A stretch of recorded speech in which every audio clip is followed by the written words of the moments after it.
This is real. Deadly real. You can't use an adverb with a noun. Is there a character that draws more ire from the average Charmed fan than Billie Jenkins? Are we mad at her or not? Sure, all the sisters, except probably Paige, can draw polarizing reactions, but while all those characters can be divisive, they'll all have their defenders. If there's anyone on the show that draws 90% negative reactions, it's Billie. You know, actually, my problem is that you're just killing my buzz. Fans and critics were united in their disdain, with the IMDb boards for both the show and actress Kaley Cuoco being overrun with complaints about the character. John Langmead of Pop Matters describes her as consistently painful to watch, and her awkward presence and acting call attention to the show's weaknesses when in the past the cast was able to distract from them. Am I painting a vivid enough picture here? Okay, cool. Lesson learned. What's next? But in fact, the origins of Billie and the factors that resulted in her genesis are actually key to the reasons she became so despised. By season 7, Charmed was on the fence. While the writers had a game plan for a potential 8th season, they spent the production period completely unsure if they would be renewed at all, with season 8 not getting picked up until a week before the finale even aired. Said finale was obviously tailored to closing several plot threads and providing closure in the event of cancellation, but still leaving things open just in case they had to continue the story. Season 8 was greenlit with a whole lot of requests from the network, not least being a budget being cut basically in half, but also an insistence on new faces.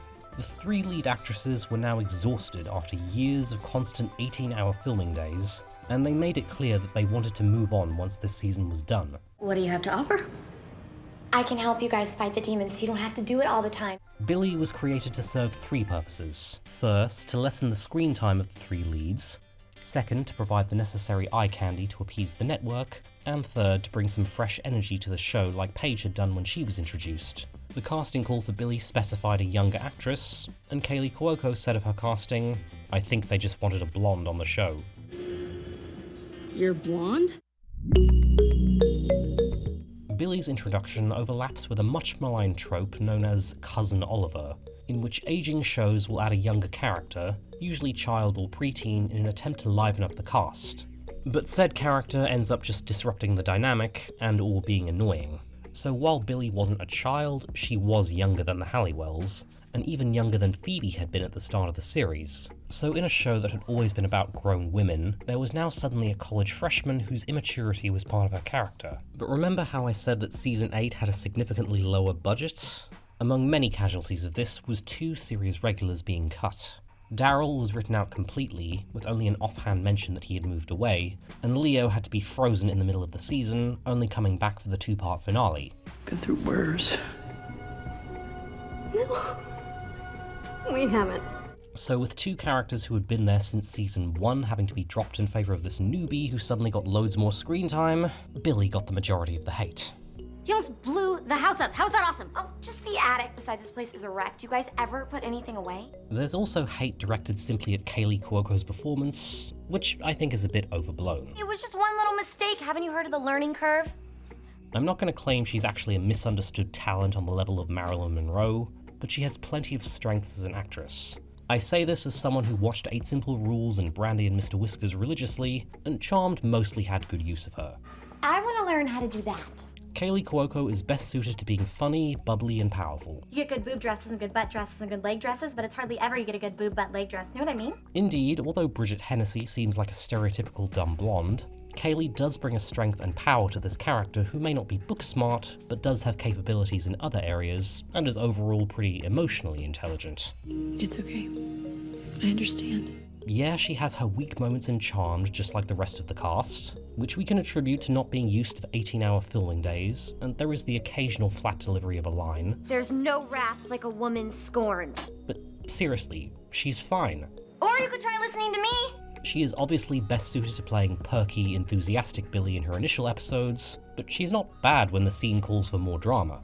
It's not gonna bring Christy back, and I know that's the one thing you want more than anything in this world. In the episode Mr. and Mrs. Witch, we get a really good emotional performance from her, and she brings lots of nice subtlety in the Lost Picture show. Should have stopped him. If you could have, you would have. She also gels very well with the rest of the cast, having an entertaining odd couple dynamic with Rose McGowan, and some nice sisterly chemistry with Alyssa Milano. Promises can be tricky. Another strike against Billie in some fans' eyes is her immaturity. And I cannot believe that you used magic when we specifically told you not to. I thought you just meant demon magic, not innocent magic. As at this point we hadn't had a new magic user on the show since season 4, regular viewers had gotten used to all the main characters being experienced and all-knowing, with Phoebe and Paige having matured considerably. So now we had a character who needed to learn the lessons the three leads had already learned before, and mess up in the same ways, namely not listening to the wiser characters and recklessly flying solo. You know what? You were doing the bratty thing, which means you were probably doing something you shouldn't be doing. Again, I personally think this is overblown. Billie is immature at first because, well, she's a 19-year-old who's just discovered she has cool powers, so of course she's gonna look for chances to use them. Beats the hell out of video games. This isn't a game. The immaturity is why she's working with the Charmed Ones in the first place. In exchange for helping them with their demon-fighting workload, they guide her and help her mature. Even in her third episode, Run Piper Run, she's already showing signs of growth by listening to Paige's advice, studying the Book of Shadows, and coming up with a creative way to stop their non-demon antagonist. Prey on Nance's deepest fear. And like I said about Bridget Hennessy, Billie is still very emotionally intelligent. And one of the things I like about her is the fresh perspective she brings to three older women who have become jaded and cynical from sheer fatigue over losing innocence, having their safety eternally at risk, and being unable to sustain lives outside of being witches. I actually don't think she did anything wrong. In fact, I think she's the only one doing anything right around here. She's able to remind the three sisters of their purpose, and why they can't truly turn their back on being the Charmed Ones. But what about the greater good? And everything you taught me what you guys were about? So Billie might jump into fights too suddenly, or get overconfident with spells, but her heart is always in the right place. And at the end of the day, she's a good person who just wants to help people. And she understands the balance of helping innocents and looking after the sisters too. I assume that is why you faked your own deaths, right? You're right, she is too smart for her own good. At the start of the season, the sisters are in hiding, with the fresh start and normal lives they wanted, but still feeling empty and being unable to turn their backs on helping innocents. What Billie adds to the show is a chance at a better future, where they don't have to stop helping people, but are able to share the workload so they can still live their lives. The finale shows that the sisters were eventually able to lead full lives and accomplish their dreams, while also still being Charmed Ones and training the next generation to take over. Billie's purpose is to show them that balance. Look, I'm here because you need me, right? So you girls can go have a normal life while I go kick some demon ass. Yet another strike against Billie is how powerful she is. How long have you been a witch? Not that long. Seriously, the complaints about Rey and Captain Marvel being overpowered were happening on Charmed message boards towards Billie 10 years prior. And to be charitable, she has mastered her telekinesis by the time she's introduced. She's already able to go toe-to-toe with demons on her own, and has figured out how to scry using a computer just through reading the right books and her own trial and error, all of which are accomplished off-screen. And you figured out how to track demons that way. I'm good. Since she's already hyper-competent when we meet her, it does rob us of the chance to see her powers evolve like we did with all the sisters. Prue, for example, had to channel her telekinesis through her eyes for most of season 1, not being able to do it through her hands until out of sight. Likewise, Paige didn't get the hang of intentional orbing until halfway through season 4. Billie is introduced having already perfected her telekinesis to a skill level that Prue didn't reach until season 3. And usually when a very powerful character is introduced, the common way to balance things out is to make their power raw and uncontrollable, so as not to make it too much of a story breaker, as seen with Baby Wyatt being all-powerful, but still, you know, a baby. Billie already has a good control of her powers, so off the bat her main flaw is that she's too impulsive and prone to overestimating her abilities. I personally think that works, but obviously others didn't. Either she's as smart as you think she is, and she's figured all of this out by herself, or she's working with the demons. Oh, please. Billie does get another power halfway through the season, known as projection, where she can will almost anything to happen. And we see her struggle with that, albeit in one particularly contrived way. She's the one that said assassin. It's a figure of speech. Well, apparently not. But even then, she has to learn to control her power in the episode 12 Angry Zen, and there are plenty of times where she gets into trouble and needs the others, balanced with when she can save the day. but we'll put a pin in the overpowered section. Up next is Billie's selfishness, which is a word other people use, not me, because I don't really think wanting to rescue an innocent who's been in captivity since she was a little girl is considered selfish. I suppose it's selfish because the distressed damsel is her sister. A selfless person would just not save her. I guess the one time her search for Christy could be considered selfish is via con Leos, when she gets annoyed at Phoebe for not helping her because she's worried about Leo's destined death. And when it's a choice between saving Leo and getting definite answers on Christy, she hesitates for about 5 seconds before agreeing that Leo is the priority here, and giving up her chance to find her sister if it means it's the only way to save him. There's a word we have for this. What is it?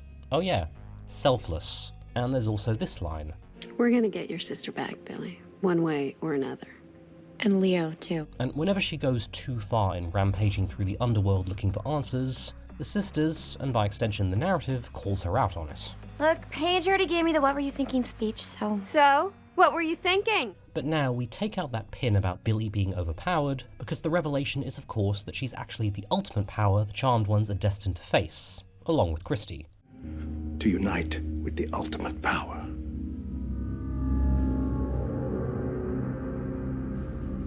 Billie. I said already that I personally love the twist that this new supposed cousin Oliver who's extremely powerful actually turns out to be the main antagonist, and the entire season has been the villain's origin story. And the twist that the kidnapped sister is actually evil? Seriously, I love this arc. Yeah, and what am I supposed to do, Stop them? No, we're supposed to stop them. Billie, already being super competent at telekinesis and having super projection powers, was laying the groundwork for her being the final enemy the Charmed Ones had to face. It's not a Rey or Captain Marvel situation where there's just a character who's impossibly powered, or like Arya from Game of Thrones where she's invincible to the point of ridiculousness. If you view Billie from the lens of the antagonist, she's on the same power level as the Source, Zanku, Gideon, and arguably Balthazar. She's powerful because she needs to be, because the sisters need a formidable enemy to defeat. And another touch I personally like with Billie is that she and Christy combine aspects from some of the series' past antagonists. Christy has the fire-based powers like the Source, the manipulative quality of the Seer, and the mysterious sealed-away aspect of Zanku. Billie is the unknown villain like Gideon, has the power to go back in time and try again like Tempest and Rodriguez, and proves to be the redeemable villain like Cole. And yeah, since we've covered that Billie turns out to be the season's main antagonist, let's cover that last strike against her. Billie, we're all on the same side here. Are we? Initially, when she has to choose between her flesh and blood sister and the women who took her in and spent months mentoring her, she chooses her sister. We know how you feel, but revenge is not the only thing right now. That's what Christy said. The speed of the heel turn is admittedly pretty fast, with it taking only one episode for Christy to convince Billie to turn on the Charmed Ones, although it takes another 2 for her to start fully seeing them as enemies. Billie, why do you keep fighting this? Because I don't like it. In a lot of fans' minds, they put up with her for a whole season and she rewards them by going bad at the drop of a hat? What a witch with a capital B. Sooner or later what? You'll have to be stopped. It should be said that budget restrictions probably come into play here, such as only affording to have Marnette Patterson for a certain number of episodes, and needing to save money for the finale's special effects and returning cast members. But call me implicitly pretentious, because I'm about to talk about trauma. While Billie is introduced as this carefree figure who just fights demons because she finds magic fun, it's soon revealed that she has plenty of trauma in her past. What did your parents do? Nothing. I was never allowed to talk about it. As a little girl, she witnessed her sister being kidnapped from their room in the middle of the night, and her parents' way of dealing with it was to keep Billie in the dark about their search for Christy and eventually stop mentioning her. We made the choice to try and make life as normal as possible for you. So the memories of her sister and that kidnapping have spent 15 years being repressed. I speak from experience. When repressed trauma memories come back, they hit you like... Billie is as well adjusted as she can be, thanks to having the most convenient support system possible, but her relentless cruise through the underworld in the hopes of finding Christy is a textbook case. I understand you want answers. We want answers too, but that cannot be your primary focus. Reliving the memory, or going over the incident over and over, is a common trauma response, because it's the brain's way of searching for control and trying to reclaim a sense of power. She goes after all these demons and tries to save all those innocents to rewrite the narrative of what happened 15 years ago. I don't want to face this one. For Billie, she can overcome her trauma if she rescues Christy. Letting Christy be taken is her greatest failure, so saving her becomes a major part of her identity. I just wanted my sister back so badly. It soon becomes obvious that Christy, her blood family, and the Halliwells, her found family, are not going to coexist. We're not her sisters. You and I are sisters. I've spoken before about how Christy's actions are emotional manipulation 101, and it really needs to be stressed exactly what Christy does to Billie to isolate her from anyone who might try to sway her from what the Triad have planned. They used you. I just don't believe that. It's because you don't want to believe that. Christy is able to play the helpless victim, banking on Billie's obsession with saving her being easy to manipulate. And at the time Christy starts to make her play, what else has happened? Oh no. No. Who did this? Billie is left shaken by the murder of their parents, and it's obvious that she'll soon have to make a choice between Christy and the Halliwells. And remember that Billie's trauma stems from Christy's kidnapping, and that finding her was her biggest goal. So even though red flags are starting to pop up, in Billie's mind, if she doesn't side with Christy, then what was the point of everything she went through? I'm not gonna let anyone take you away ever again. Trauma makes people do a lot of irrational things, and a big symptom is hypervigilance and awareness, often convincing yourself that enemies are lying behind every corner and being suspicious of everyone. And I'm sick of being used. Even after siding with Christy, Billie constantly second-guesses her decision, only for Christy to redirect her thinking. I just feel like this is a huge misunderstanding. If we could just talk to them, maybe. We tried talking to them, but they don't care about us or you. They only care about themselves. Making Billie think that showing mercy or leniency to the Halliwells is an attack on Christy herself. That's what this nightmare's all about. So now I'm a nightmare. Like most abusers, she makes everything into an all-or-nothing situation so that Billie has no choice but to side with her. They've lost their way. And the longer it takes for you to figure that out, the more time they have to attack us. Billie is a traumatized young woman whose trauma is increased by the murder of her parents, and she's easy prey for a manipulator who knows exactly how to convince her that she's being used by others.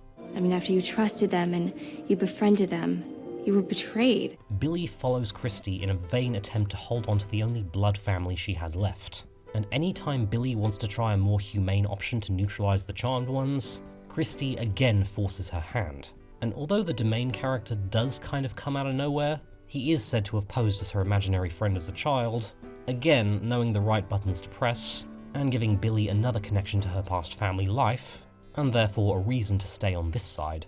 I just want Christy back. You might be able to. It takes careful manipulation and misdirection to get her to the point where they summon the Hollow. And even then, once she's away from Christy's influence, she begins to figure things out. Christy, they're using us for our powers, our sisterhood, and our lives, so all we can do is kill. And that's exactly what we're going to do, Billie. We're going to kill. Although Billie's face turn is triumphant for allowing the Triad to be stopped, there is something very depressing about Billie still offering Christy that one last chance at redemption, and then having to kill her in self-defense. It's over. Just come home. Experiencing that very real scenario where the victim refuses to be used anymore, and whatever love the abuser had turns to hate very quickly. How could you? And then she's conspicuously left out of the big family moment between everyone to set up the happy ending, and the only glimmer of hope for her character is a brief appearance in the epilogue, implying Phoebe at least forgave her. Having lost her entire blood family, without confirmation that she was forgiven by her found family, it almost feels as though the writers were pandering to the vocal fans who disliked the character, Sand Snake style. Anything from you? No. Good. Let the grown women speak.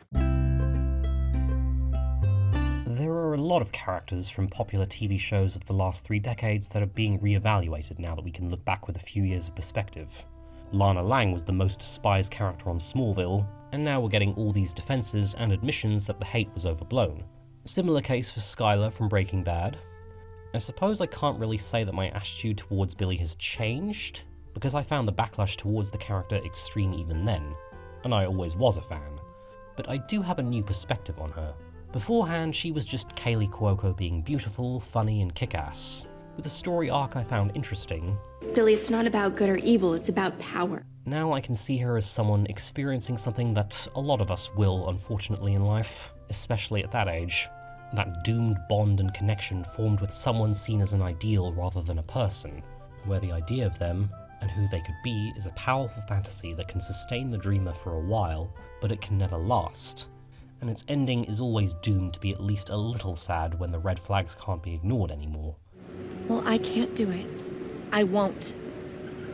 Then I'll do it on my own. In its 8 seasons, Charmed had an impressive cast of characters I could all take something from. Yes, including Prue, my least favourite Halliwell, and who would have thought that the character who got hit with the dreaded Mary Sue tag was the one I would see the most of myself in.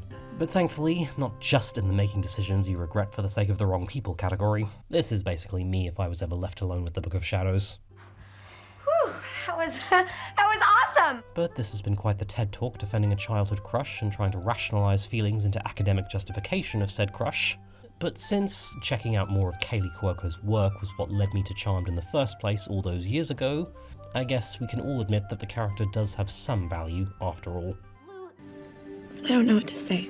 You don't have to say anything. We think of you as part of the family now. We're not gonna let anything happen to you.